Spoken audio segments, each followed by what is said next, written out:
Off addicts, welcome to the Tour Junkies podcast for the Memorial. And this is the betting preview. We're talking the Memorial. It's Jack's Place, Muirfield Village, Columbus, Ohio. Beautiful track. We just finished recording the DFS show. The podcast juice is flowing. We're ready to have a good time tonight. Talk some outright bets, talk some top 20s. And then at the end of the show, we're going to have some special bonus content, because surely you haven't heard enough about Brooks and Bryson. Me and Pat are going to give our 2 cents on it. We're going to toss our 2 cents in the ring on Brooks and Bryson, hit you with that. And it's going to be a good time. First of all, we'd love to say happy Memorial Day to everybody. Hope everybody had a wonderful weekend. And we want to thank those that have served in our military and given the ultimate sacrifice, paid the ultimate price for our freedom to be able to do a show like this and say whatever we want to say and be stupid and just say stuff. And obviously a lot of other things, but happy Memorial Day. And thank you to the families that sacrifice a lot as well. We appreciate you. And we love all of our servicemen and women that listen to this podcast. We appreciate you. Excited about it. And as always, presented to you by our friends at Fantasy National. Head over to fantasynational.com/TJ and sign up for a membership, right? Weekly, monthly, or annual membership. Try it out for a week. Just spend $10 or whatever it costs. Try it out for a week. And if you love it, then upgrade, and you still get to keep the 20% off discount for as long as you're a Fantasy National member because you sign up at fantasynational.com/TJ. And if you don't love it, then you're probably, something probably wrong with you, but it's okay. It's okay. We're not going to hold it against you. You can still come back and listen to the show. But I don't know why you wouldn't love it, because it's the best place to go to get anything golf-related, stats, lineup builders, optimizers. You could do models, however you like to do models. You could do models, complicated models, simple models, medium models, all the models. You could do that. You could do head-to-head match. You can use the head-to-head matchup betting tool. They've got the live leaderboard where during the tournaments, if you do showdowns or live betting, you can see who's gaining strokes where, make all those decisions. And all the data is backed and licensed to Fantasy National by the PGA Tour. Not a lot of places can say that. Fantasy National can.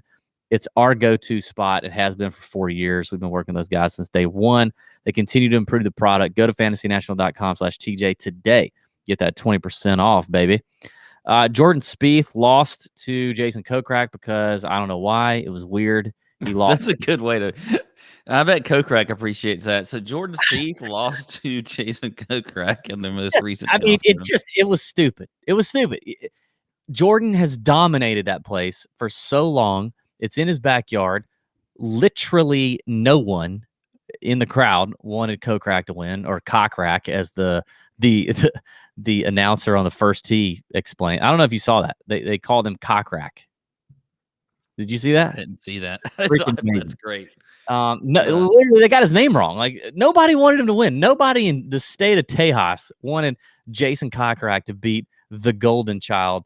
And I mean, you would have bet a lot of money that he would have pulled it out, but he didn't. And he even said after the round, he lost it. Like, he said he didn't know when he pulled the club back, he didn't know where the ball was going. Something to think about if you're looking at laying down some cash on him this week. But it was just crazy. It was just crazy. By the way, do you feel like on these holiday weekends that, like, I watch less golf when we get these holiday weekends? Like, you would think you might get to relax a little bit or whatever. And for some reason, I didn't even hardly watch any of it over the weekend. I got to admit it. I didn't watch really any of it. I had stuff I was doing. Yeah, I actually agree. I didn't watch hardly any of it either. I watched some on Thursday and Friday at my office, but I watched that. But once you hit these holiday, like a Memorial Day, like a Monday holiday, like Labor Day, and you got too much going on. It's hard to hit a lot of golfer. I didn't watch any. I didn't watch any on Labor Day because they didn't play. But I didn't watch any yesterday. No, I mean, like Labor Day weekend night. Oh. Today they didn't play because today was Memorial Day, but it's a holiday and like you're doing all kinds of stuff. Anyway, that's all I got to say. I just don't. It's just I didn't see any of it. Yeah, I didn't watch a lot of it either. I watched a little bit of the last. I watched like the last 6 holes on Sunday. That was it. All right. Let's get into this, Pat. We talked about Muirfield Village a little bit on the DFS show. Let's hear about it. And we also heard from a couple caddies on the grounds. that walked it today. They've made a lot of renovations to the golf course. You can feel free to pass that information on if you want, or I can later, but tell us about Muirfield Village. Yeah, so we did talk extensively about the course on the DFS show, but it is Muirfield Village Golf Club. It is a par 72 playing just over 7,500 yards, which is about 100 yards longer than it has been playing, because that's about what they added to this course with the renovations. You got 120 players this week. It is an invitational, just like we had last week. T65 and ties will make the cut, which means you're going to have a lot more that make the cut this week. Now, that doesn't necessarily mean a whole lot from your betting picks, but it does in DFS. These greens have always been pretty undulating greens, and they haven't really changed a ton as far as that's concerned. There is a lot of undulation still, but they're all new. Pretty much all new. I think they changed 14 of 18 greens, totally redid them. Bent grass greens. They've got sub-air under almost all of them now. So they've got that there. They've got this Kentucky bluegrass rough, bent grass fairways. Everything has pretty much been redone on this entire golf course. But I still think it's going to play pretty similar to how it has in the past. It's always been a second shot golf course, strokes gained approach, ball striking. Those are going to be key this week. But I do think you want to look at your good putters on bent grass greens. Because Jack always wants to get this course tough. He wants some putting firm. He wants some putting fast. Like I said, a lot of undulation. I do think if you miss these greens, you do need to be pretty good at scrambling, because I think they're going to have the rough pretty high here in this Kentucky bluegrass rough. And they've narrowed the fairways a little bit here with the renovations. So they're not playing quite as wide as they have been in the past. I think that's something we're going to look at. Driving accuracy, good drives gained, which is a fantasy national stat. I mentioned ball striking. That's another stat I'm looking at. And I'm going to still look at course history, maybe not quite as much this year. But like I said, I do think the course is going to play, as a stern test like it always does, and still pretty similar. Your past champions, Jon Rahm, in 2021 at 9 under. Patrick Cantlay at 19 under in 2019. Bryson DeChambeau, 15 under. He won in 2018. Duff Daddy, Jason Duffner, 13 under in 2017. And old Dirt McGirt, William McGirt, in 2016, won at 15 under. So nice. Did hear from a couple caddies that walked the course today.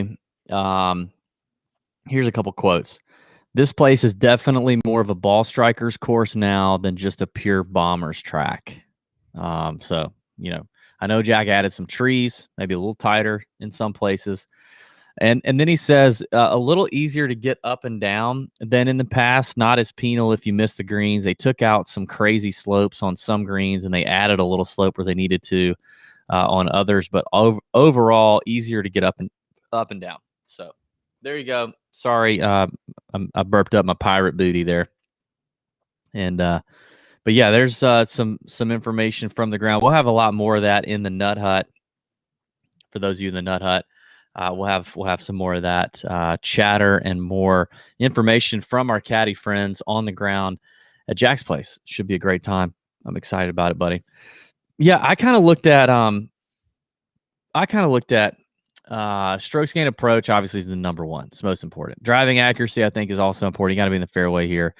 Strokes gained around the green. I looked at strokes gained ball striking at Muirfield Village over the last 24 rounds, specifically at Muirfield Village, to see who tee to green plays this place really well, because the finish position doesn't always tell the story of how they got there. So I did look at that. Yeah, I'm ready to go, man. Good drives gained. That's a proprietary fantasy national stat. I like that one here, because the fairways are still a little wider here at Muirfield. They're not like Harbortown tight. So good drives gained. Did they get it? Did they hit it in the fairway, or did they miss the fairway, but they still were able to get it on the green in regulation with their next shot? I like that stat at Fantasy National. So that's kind of what I'm looking at. You definitely have an interesting mix here. You mentioned the past champions. Definitely a mix of in terms of odds. You had Jon Rahm, obviously shorter number there, but Jason Duffner, William McGirt, like pretty long. David Lingmerth, some pretty long shot bombs. David Lingmer. David Lingmer. He won Yeah. this. Yeah, you remember he won this? Like pretty long bombs have hit here at Muirfield Village, which is very interesting because, as you know, strong a field as it is, everybody wants to win Jack's event. You can come out here and you know, shock the world. So I'll be looking at that when it comes to you know, reaching down in the depths of the triple digit range, both on this show and on my written article on tourjunkies.com, DB's Big Balls betting card. Something to pay attention to. Also, something to pay attention to, Pat, and I know you've been paying more attention to it, is your overall health. You know what I mean? You wanted to get healthier. You want to start working out. And our friends at Golf Forever hooked you up. You wanted something you could do from home on your own time, right? And you didn't need like gym equipment or a membership. And Golf Forever assigns you new workouts and exercises to do every day. And it's great because you don't really know what to do other than that. You know what I mean? They can be, you know, you don't need a lot of equipment. You can do it in your living room. Super easy. And if you want to get in better shape or you just want to improve the way you feel during or after a round of golf and you want to play golf forever, which all of us want to be able to do, go to golfforever.com and enter promo code TOUR99 to get Golf Forever's membership for just $99 a year. It saves you $51 because you're a tour junkie. That's it. $51. It saves you that. That's TOUR99. Golf Forever was co-created by major champion Justin Leonard and Dr. Jeremy James, and features biomechanic experts that work with 5 players ranked in the top 30 world golf rankings, Mr. Dr. Troy Van Beeson, okay? And the app, the Golf Forever app, delivers recommended daily exercise routines and a library of over 500 videos if you just want to search and do your own thing. So head over to golfforever.com, use promo code TOUR99, and save $51 off the yearly plan. It's good stuff, man. Get yourself more flexible. Get yourself more bendy. You know, everybody needs to be more bendy. People are too not bendy these days, too stiff. You gotta be bendier. You know what I mean? Yeah, I feel like that's a strength of mine is flexibility. Surprisingly enough. I just got Casamigos up my nose. Really? Are you flexible? Yeah, it goes back to my gymnastics days. Oh God, I forgot you were in gymnastics. Do you remember? I will never forget this. Tumbler? Like there's certain comments that I like. I just never forget. Shocker! You're so always offended at something. No, and I remember this. We were playing in my memory guest actually at the landings. This was like 2 or 3 years ago, and we were whatever you're about to say. This is amazing to me. Go ahead. When we were about to tee off on the first hole for the day, and you took a video, of course, you took a video, and I was stretching, and your wife, Mrs. Domination, sent an Instagram message, and she said, you could go back and ask her. She said, I am like, basically, I don't know word for word, but it's like, I'm shocked at how flexible Pat is. I guarantee you she will not remember saying that, but it's hilarious that you remember her telling you that. Yeah. My word. Well, good, man. I'm glad about that. Flexibility is key on the golf. Like, you don't have to have a whole lot of strength, but if you got some flexibility, you can play golf well. Good Lord. Anyway, let's get on to the picks. What are we even doing? If you're watching on YouTube, thank you for watching live. And if you're not watching live, still thank you. I want you to comment because we're about to get into this after the betting talk. We're going to talk about the Brooks Bryson thing. In the comment section, are you Team Brooks or are you Team Bryson, or are you neither? And do you think it was staged? Do you think the whole thing is a plot, is a coup, a coup d'etat? Leave that in the comments on YouTube. It helps us out. It helps the algorithm. The mysterious algorithm pushes us. The more you comment, that helps us out. We would appreciate you doing that. It's a little thing you can do. It just takes a couple seconds. Knock that out. Team Brooks, Team Bryson. Is it staged? Is it all a coup? What do you think? We're going to get to that in just a little bit. All right, Pat, let's talk about the betting market here. Let's look at outright bets. Top of the betting board is John Rahm on DraftKings Sportsbook, as well as PointsBet.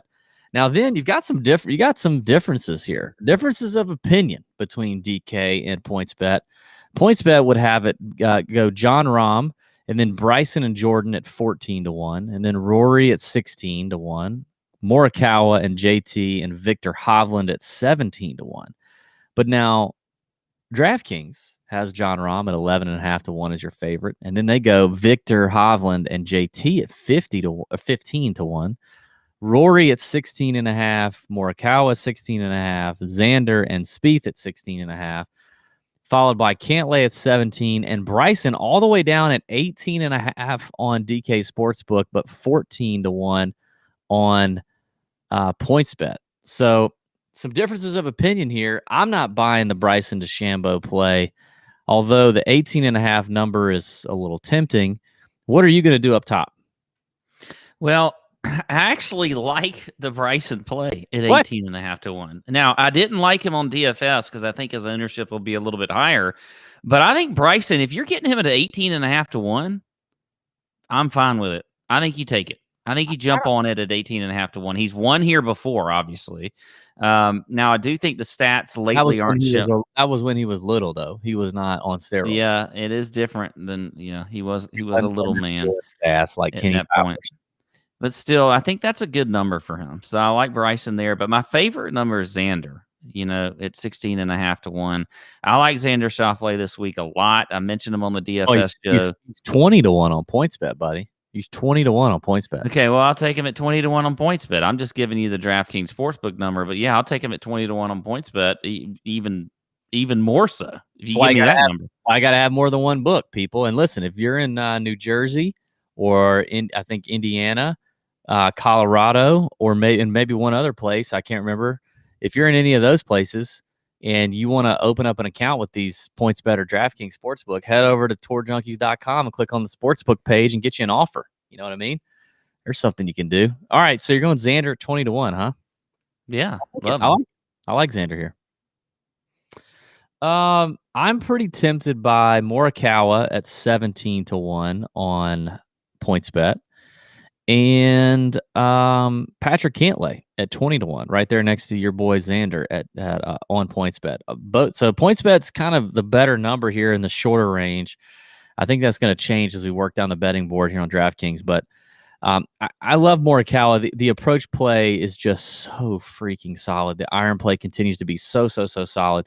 Now, he won here at Jack's Place the week before the Memorial when we played the workday here, but it was set up much different. We didn't really talk about that on this show, but the 2020 Memorial was set up to be pretty freaking tough. And this golf course can get pretty tough. So I think Jack's going to have it play tough. I don't know that it's going to play as difficult as it did last year, but Morikawa at 17-1 is pretty tempting the way those irons are rolling. He just needs to have a few putts drop in the hole, and he's there. He can run away with one. And then Cantlay's coming around. I've been on him for a few weeks. I was on him at the PGA. I was a believer at the PGA. He played great there. The irons that we've always known to be so solid are now trending in the right direction. If you look over the last 24 rounds, where he was ranked, when you look at that range, it was not great. As you get to the last 12, the last 8, and the last 4 rounds at the PGA, he is markedly better. He's trending in the right direction with the irons. Now he arrives at a place he's got a tremendous record at. He gained strokes at Muirfield Village like crazy. Loves this place. I love the value at 20-1 on Patrick Cantlay. I think that's going to get shorter. Moving down the board, I like 2 guys at 30-1. Well, no, yeah. No, I'm just going to go 1 guy at 30-1. What if Hideki Matsuyama won at Jack's Place? You know, he could. He's got the perfect game. He's played here so well. He's done very good here. Hideki has. Let me pull up Hideki real quick. In the last 24 rounds at Jack's Place specifically, strokes gained, ball striking. So that's off the tee and approach. He's 23rd in this field in that category. Hideki's built for this place. Like, you don't have to be super long. You just have to hit fairways, which he does. You have to hit greens in regulation, which he does. You got to drop a few putts, which he doesn't, but we know he can. He just won on bent grass at Augusta National. And actually kind of surprised me with how well he played at the PGA. I wasn't expecting him to play that great. He made the cut at the Byron Nelson, that kind of shaking the rust off. Then he finishes T23 at the PGA. I wasn't expecting it, but here he is. He's back. Like he's a hardworking dude. 30-1 is an interesting number, and I like it. So I'm going to go with Hideki. As you work down the board, where are you going? Well, I don't mind Hideki there. I think that's a good number. I really like Joaquin Niemann at 50-1. That's where he is on PointsBet now. He's just shorter on DraftKings. He is at 35-1 on DraftKings. So you're getting him at a pretty good number there, I think, at 50-1 for Joaquin Niemann. I mentioned him on the DFS show. I like him there. Great ball striker, great approach play. I think this is a good course fit for him. So I'm a big fan of Niemann here at in the middle range here at 50-1. Don't really have anybody though shorter in like in between like the Xander 20-1. I don't mind Hideki there. You got guys like Connors and Oosthuizen and Fitzpatrick and Reed and whatever else. I just don't like any of them this week. So I'm not gonna do that. Yeah, I got a lot more names written down here in like the 50 to 85-1 range. So I'm with you there. Let me give you a few here. I'm gonna start with Shane Lowry. I'm a big Shane Lowry believer this week. He checks every single box. Strokes gain approach. Strokes gain ball striking here at Muirfield Village. He's done very well. Tee to green here. Strokes gain off the tee. Strokes gain around the green. Great scrambler. Good drives gained. Finding fairways. Shane Lowry's doing that. And the form is good. T4 at the PGA. T9 at the Heritage. I mean, I think Shane Lowry is a very solid bet, and he's 60-1 on DraftKings Sportsbook. He's won a WGC. He's won a major. Like, he's won big tournaments before. This is not above Shane Lowry in terms of just strength of field and competitive nature of this event. I love him at 60-1. I'm going to give you an off the wall pick here. I didn't give you. I don't know. I don't know if I did. I don't know if I gave you any off the wall picks in the DFS side, but I'm going to give you an absolute just holy crap balls moment at 70-1. A Georgia Bulldog, Russell Henley. Ooh, kick me in the dick. I don't know. Just kick me. But dude, I mean, how sexy is his ball striking? It's so good. Opportunities gained, 4th in the field. Approach play, 23rd in the field. Good drives gained, 7th in the field. He just cannot putt, which is unfreaking believable to me. But he actually does gain strokes on bent grass. Okay. He did gain strokes at the PGA Championship. He gained 1 stroke, which is that's an improvement over what he's been doing. And it's like he has these weeks where he'll go a few weeks in a row losing strokes big time, and then bang, like he'll gain 8 strokes, right? In the fall of 2020, he was losing strokes, and then all of a sudden he came to the CJ Cup and he gained 9 strokes putting, and he finished 3rd. And then he got on a little like medium run of being at least positive, but barely getting over 1 stroke gained. And then all of a sudden at the Honda this year, he gained 8.2 and finished 3rd again. Like it just like all of a sudden it pops up. But what we see, because his ball striking is so good, if the putting if he can just have 1 hot week, he's got top 10 after top 10, top 5 after top 5. Like he can do it, and he could possibly pop up here and win it. So at 70-1, I might just throw a little quarter unit on Russell Henley just to piss it away. But it's tempting to me. It's very tempting to me. All right, hit me with a couple others in the mid range. Okay. Well, I mentioned again on the DFS. Henley, by the way, does that just terrify you? What do you think? I don't mind it. Well, I'm about to throw something out even more terrifying. I mean, it's like, it's like some King Kong terrifying coming on you here. Kong terrifying. Why? My kids have been watching some King Kong lately. I don't know.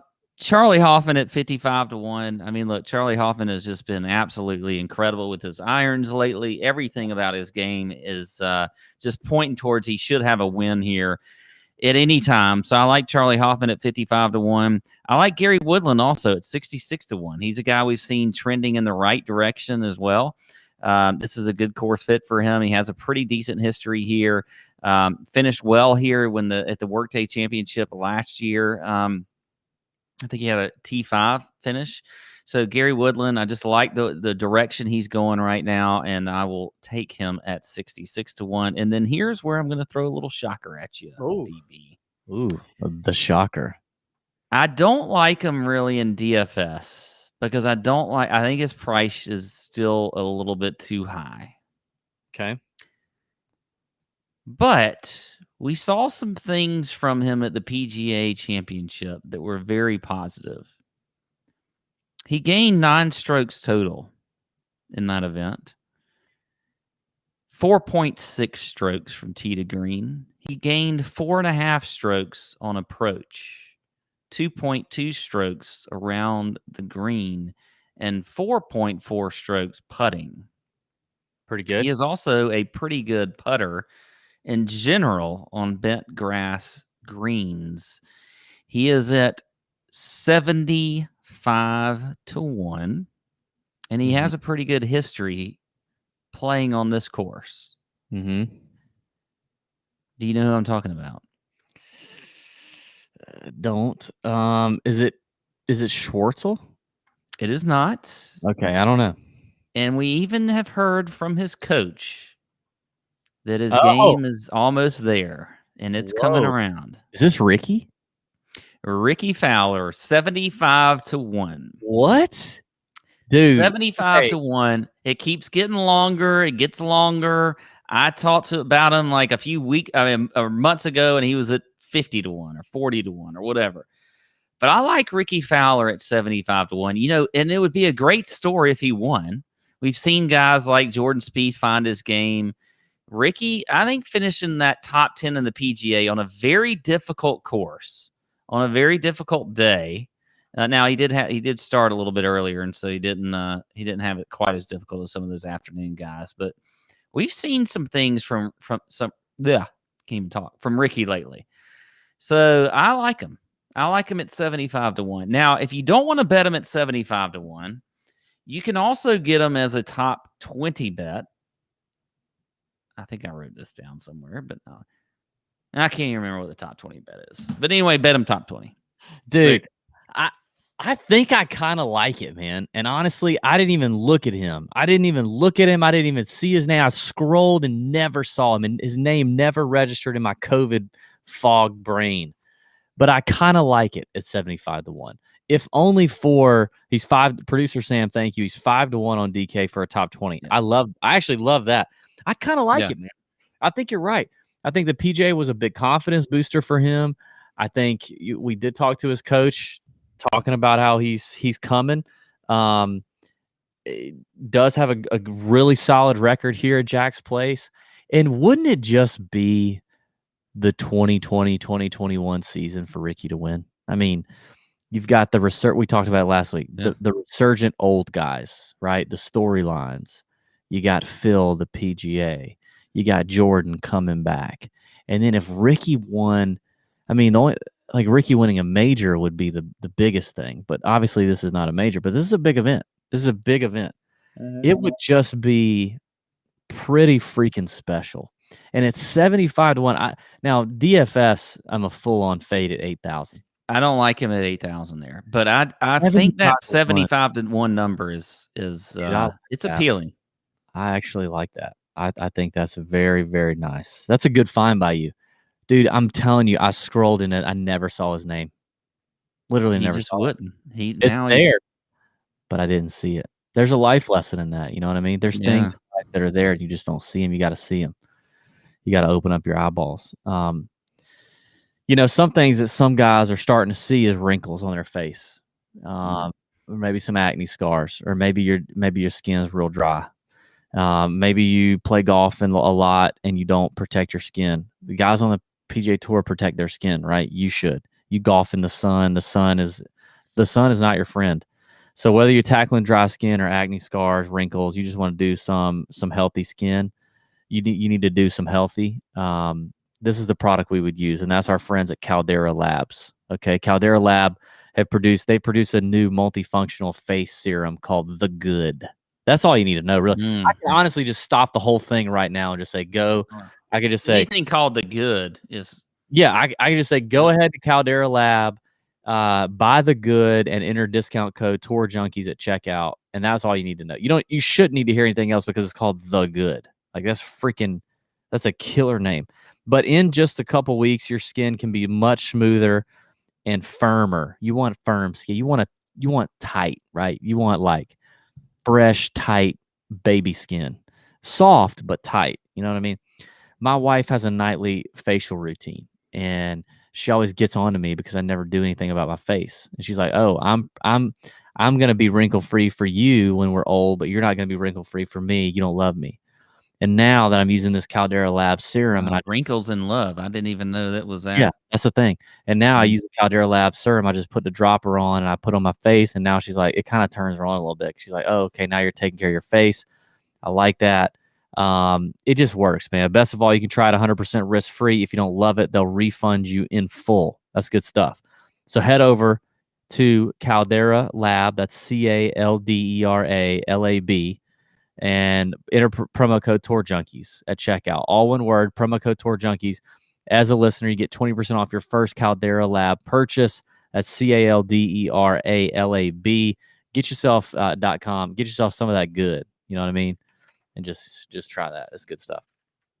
I have one more guy before we get to the triple digits, and that's Matt Wallace. And I'm going to keep saying his name. We're going to roll their eyes, and people are going to be like, "Oh God, here's DB talking about Matt Wallace again." But I mean, damn it, if Matt Wallace is not continuing to check all the boxes.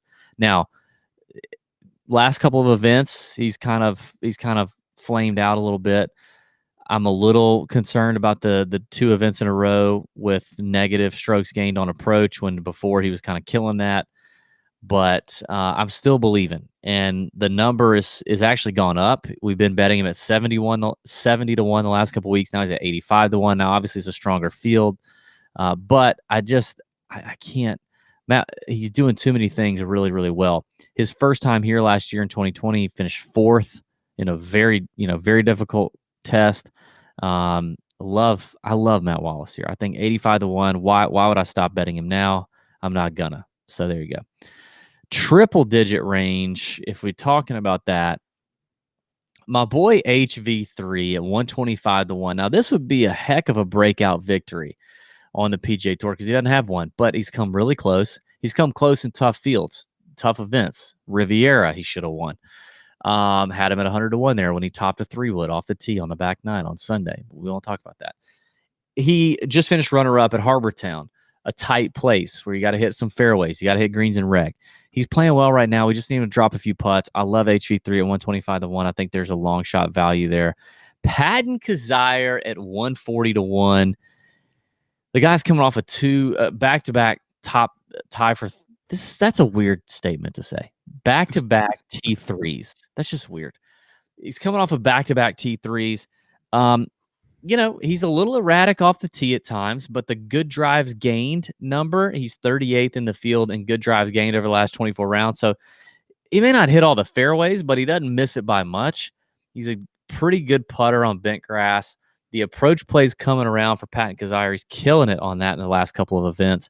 He's a two-time PGA Tour winner with two back-to-back, top three finishes, like at 140 to 1 on DraftKings Sportsbook. That is mooey long. You know what I mean? That's mooey long. And then finally, I'm going to give you a guy we didn't talk about on the DFS show, Pat. Did not talk about him. But I'll tell you what, he plays well on difficult golf courses. He is 11th in opportunities gained on that's a proprietary Fantasy National stat in the last 24 rounds. He's 22nd in strokes gained off the tee, 29th in strokes gained around the green. He is a lot like our boy Russell Henley. He just needs to make a few putts, and that is Mr. Aaron Wise at 160 to 1. PGA Tour winner, Aaron Wise. He's a terrible freaking putter, okay? But he's a boomer bust guy. And I'm gonna at 160 to 1. I'm willing to take the gamble on him, and I think I'll play a little Aaron Wise. Now he's a bomber, but He plays these tighter, shorter, difficult courses pretty well. So I'll go there and Wise 160 to 1. Okay. A few for me. One I'll just say that I just noticed was you kind of brought him up to me when I was talking about Ricky Fowler, but that was Charles Schwartzel earlier. A guy that's been playing really well recently. Now he is 175 to 1 on the DraftKings Sportsbook, but 100 to 1 on PointsBet. So there is a big difference there. I mean, if you can get Charles on PointsBet, I mean on DraftKings at 175 to 1, that is a damn good number for a guy we've seen play well lately. He's contended even. I like him. It's a thing that I think I'm putting myself in the listener's position right now, Pat. If you're listening to this going, Charles Schwartzel, what are we talking about? David Lingmerth, William McGirt have won this event. Yeah. And they both won it when it was an invitational. Like this wasn't some second tier event on the PJ Tour. This has been a top tier event on the PJ Tour for years. William McGirt, David Lingmerth. So it's not like they weren't playing against the best in the world. They were. So these guys can do it. Charles Schwartzel could have a resurgent win with his goofy hat. Yeah, he could. He really could. Also, I like some Taylor Gooch though at 110 to 1. I talked about him also on the DFS show. Look, this guy's been playing just fantastic golf lately. I think this is a great fit for him. You look across the board really at the stats that I have sort of lined up for Taylor Gooch. I mean, top 30 in the field in ball striking, approach, par 5 scoring, top 40 in putting on bent grass greens, check the box and good drives gained, also in scrambling. So really, Jack Nicklaus talked about this course challenging every aspect of your game. Taylor Gooch has all of that going for him. Now, he doesn't have, the greatest history here, but he did play the Workday Championship last year, and I believe finished in the top 20. Could be wrong. Yep, top 20 last year in the Workday. So I think Taylor Gooch makes a lot of sense. And then if you don't like him there, this is kind of a transition, DB. This is called a transition into some top 20 bets. Oh, you can get Taylor Gooch at 3 to 1. So plus 300 just to finish top 20. So if you don't want to, do that 110 to 1 bet, then take him at 3 to 1. Interesting. Yeah, that's a great transition, Pat, setting up the top 20s here. I'm going to do something I haven't done on the show because normally, we do top 20s. We do longer stuff, right? But I know people are like, oh, I need winners and I have a big bankroll and I need shorter numbers. I don't always want your long shot bullshit, stuff. So I do have a couple shorties. I got a couple shorties that I feel really good about. I know I just kind of sprung that on you, but Keegan Bradley, I feel good about as a top 20. He's plus 150. Okay. Keegan has been a ball striking machine since he came out of the womb, really he has been. But especially this year, he's really been doing it. Plus 150, it feels good. Matt Wallace, I already talked about him. He's 2 to 1. That one feels good. As we get into the longer numbers, I talked about HV3. I talked about Kazire. HV3 is 3.5 to 1. Kazire's 4 to 1. I actually had Charles Schwartzel written down. He's 5 to 1. I think that's actually that's a really good value for Schwartzel, 5 to 1. I like that one. And then finally, I'm going to give you Peter Malnati at 10 to 1. That's that one right there that's what we call a long shot in the business. Now, in 2019, he finished T17 at this event. Peter Malnati did. Pat. Yeah, I finished T17. Do you know that? You probably did not. Peter is known as a accurate player, hits fairways and makes a ton of putts. He's a very good putter. But the irons are trending for Peter Malnati. That's something that I noticed is if you look over the last 24 rounds, where is he? He was 70. He'd be 76th in this field in the last 24 rounds. You look in the last 8 rounds, 47th. Look in the last 4 rounds, 39th. Irons have been doing okay. Malnati's turning around. He's trending. Irons are okay. He hits a lot of fairways. He always makes putts. 10-1 is a top 20. Could be a thing. It's a bomb, but it's something I'm looking at. That's it. All right, a few top 20s for me outside of Taylor Gooch. I always want to bet and play Lucas Glover. I don't, but I don't think he can win. You kind of I need to I need to stop thinking that he can win, but maybe he can. I don't know. Yeah. But you're getting Lucas Glover at plus 335. I like that number. This is a great fit for him. He's been playing extremely well recently. Checks a ton of boxes. So at plus 335 for a top 20, I like Lucas Glover. I will play him. And here's another guy that I can't ever get right as far as winning, and I just don't know if he's ever going to win. As a matter of fact, I've gone on record as saying this guy will never win you any money. Well, I think if you actually can play him in the right spots, and that's at 5-1. Yes, Luke List for a top 20, I think makes some sense here on this. You literally said 2 weeks ago he will never make anybody any money, and here you are. And now I'm saying he's going to make you money for a top 20 bet. I found a bet where he can make you money. I mean, top 20 has been around for a minute. I'm pretty sure. I know, but yeah, just for some reason the epiphany just struck me for Luke List to finish top 20 this week. He has a top 10 here, by the way, last year, so it's not like he can't do it. So I like him. And then Brendan Steele, his wonderful swing and all that you love at 7-1 plus 700, I think is also a good play here as a top 20. All right, there you go. There you have it. Outright's top 20s. I will have DB's Big Balls betting card published on tourjunkies.com for free on Wednesday by noon at the latest. So get that. Pat will have Pat's Not That Anyone Really Cares betting card published on Twitter and in the Nut Hut late on Wednesday. We'll be in the Nut Hut chatting it up with everybody on Wednesday. We'll get a feel for tee time advantages, weather, everything's shaken out throughout the week. So we'll have a little better understanding of what's going on there. For now, Pat, let's get into the hottest topic of, the week, really, of the last week. And that has been the Brooks Koepka, Bryson DeChambeau beef, if you will. Just want to, throw our 2 cents in there because, it's not like, you can't find this in every effing corner of the internet right now. So we figured we want to get in on the action. Bryson is very much talked about on this podcast, as is Brooks. We've had interactions with Brooks. Brooks has been an interview on the show a long time ago. We had Brooks on the show. You can go listen to that on wherever you listen to podcasts. It's not on YouTube, but it is on all our podcast sources. I famously asked Brooks a question in the press room at the Players Championship in 2020 that he kind of alphaed me a little bit, but that's kind of what he does. But it's a Brooks Bryson debate, and I'm not going to recap what all happened, but we all know that Brooks, in this interview that was leaked by Golf Channel, clearly thinks Bryson is a total tool. Okay. So you had the whole thing, you had the whole video get released, 9 million views or whatever in like 24 hours. Then you had the match was announced where Brooks tweeted at Aaron Rodgers and said, "Sorry, bro," because he's got to play with Bryson. Then Bryson fires back with the old, "Glad to know I'm living in your head rent-free, Brooks," that no one has ever thought of before. That was a new one.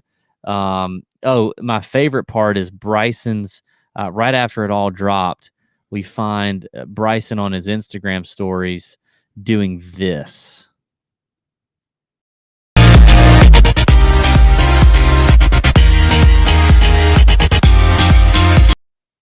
What is that? Like, what were those things? Those were not curls. Also, that was really loud. I'm sorry. Those were not curls. Those were, I'm not really sure what those were, but he's doing those. You had Jenna's coffee on her Instagram story where they put Bryson's face in her coffee. The video gets taken down. There was the video going around of at the PGA about fans calling Bryson Brooksy, telling him, "Good job, Brooksy." I love that one. That really pissed him off. But these guys have a history. You had Brooks calling him out in 2019 for slow play. You had Bryson making the "Brooks doesn't have abs, I have abs" comment. You had Brooks saying, "Well, I got these trophies. I'm on my way to a 6-pack." You had Brooks tweeting the Kenny Powers on steroids gif, which I'm a huge Eastbound and Down fan all of a sudden now, so I love that. All that kind of stuff. All kind of stuff. Actually, I found one today that I didn't know even existed, Pat. I don't even know that you know this. Ooh. Did you know that in November, Barstool Sports, Brooks FaceTimed Big Cat from Pardon My Take? What is going on? What is producer Sam doing? Brooks FaceTimed Big Cat during a 51 Strokes podcast recording with Caleb Presley. And did you know that at one point, Brooks said, he said to Caleb Presley, he said, "Oh, if you're gonna work with Bryson's coach and be affiliated with Bryson, you're gonna wear a paperboy hat." A paperboy hat. I freaking love that. So there's a lot of beef here. There's a lot of beef. So I guess the question is, Pat, do you think it's real? Do you think the beef is real? Or is this a play for the player impact program money? Who wins in a real fight? What do you think about the whole situation? Throw in your 2 cents. Let's hear it. Oh, you ask a lot in that one question. That was a 3-parter, I believe. And here's the thing. I do think that it's real.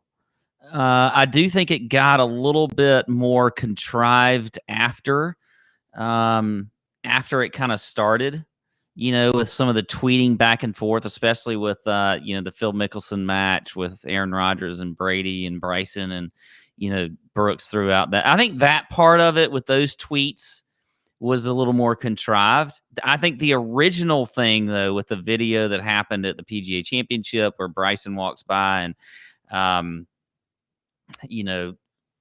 Brooks just has a great all-time demeanor, like just the eye roll, and then like just can't even go forward with his interview. It has to stop and then say something about like, I can't just with all that bullshit going on or whatever he said. Like that was great.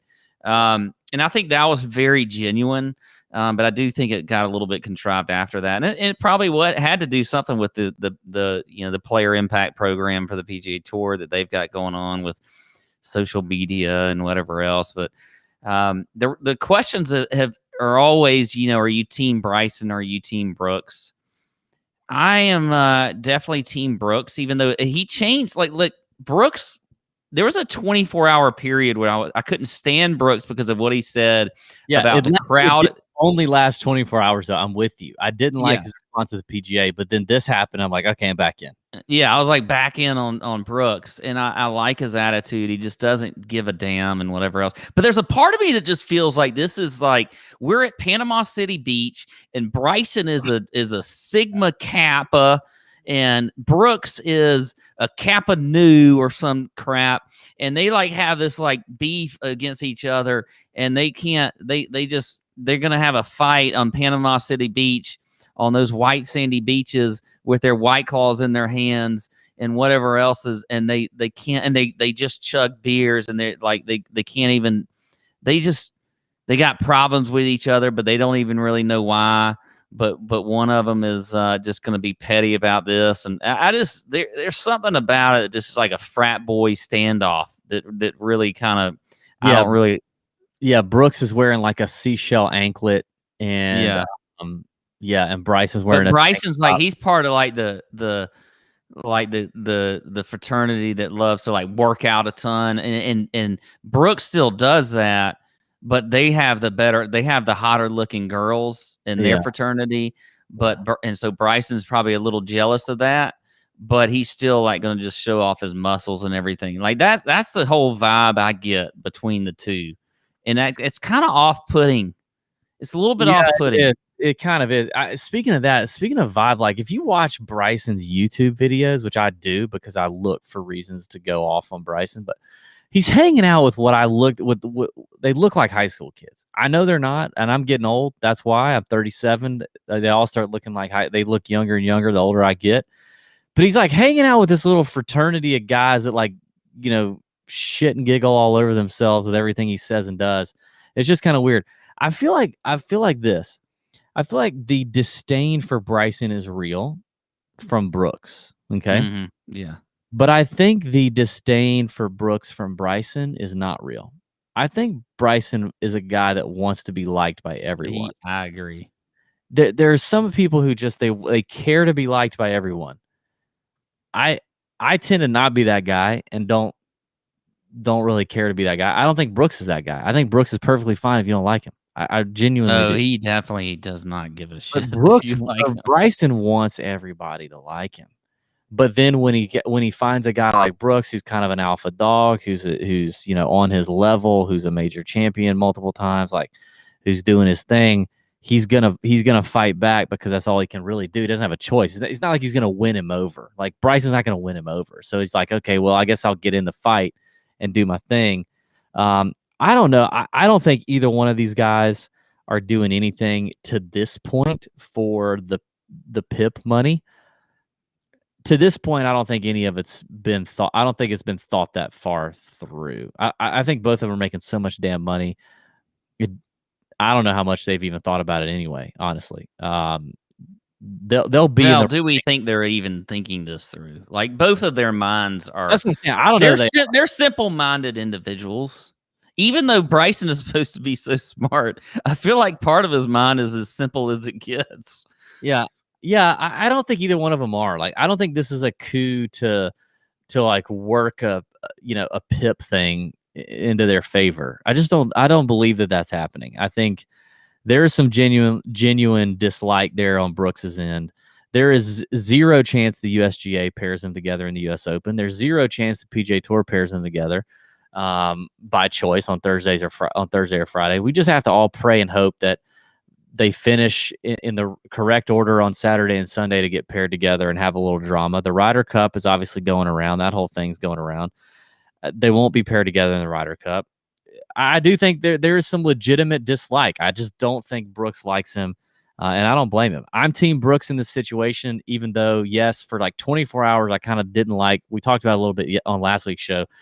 For like about 24 hours, I thought Brooks got kind of out alphaed by Phil and became the beta for a minute.